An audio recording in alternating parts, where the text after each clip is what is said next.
Thousands rallied in vigils across the country, one day after a gunman opened fire at a Pittsburgh synagogue, killing 11 worshippers in the deadliest attack ever on the Jewish community in the U.S.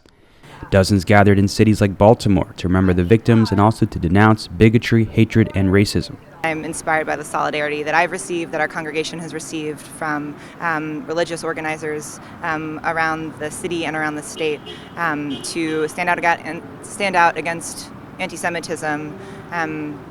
We at Hinenu and more broadly are really explicitly drawing the connections between anti-Semitic violence and its roots in white supremacy, how it translates to Islamophobic, anti-refugee, transphobic violence. And so our grief as Jews today is profound in mourning the loss of Jews in our larger community, and our grief translates.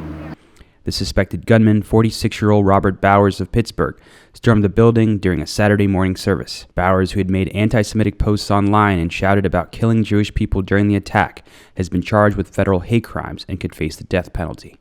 Jews are being gunned down, and it's important that we hold this space to build a movement against white supremacy and racism and the forces who are going to continue launching these attacks. I mean, in this city alone, we've had, I don't know if you followed I don't know how many Klan firings it is at this point in the last month that have put anti-Semitism right at the front and center of their message. And if we allow that kind of organizing to go unopposed by our own organizing, then we can only expect more of the same.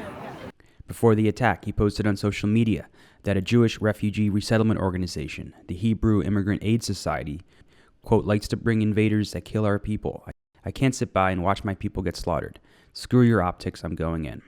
HIAS is a very old, incredibly powerful organization in this country that now works to resettle refugees from Syria, as you said, and other countries. And I feel very proud as a Jew to have the word Hebrew associated with rehousing refugees from Syria and other Arab countries. The fact that the attacker is targeting Jews for that means that we only need to be stronger in our relationships in this country and beyond with Muslims, with other people from Arab countries, and that the solidarity translates that we don't respond with fear. President Trump sparked outrage by saying the synagogue should have had armed guards. Well, my message is first and foremost that it is no coincidence that this attack happens on the same week as Donald Trump goes on this absurd anti-Semitic rant about globalists and George Soros and calling himself a nationalist. He's gotten closer. He's putting anti-Semitism more at the front of his politics now than he has maybe since just after the election, right?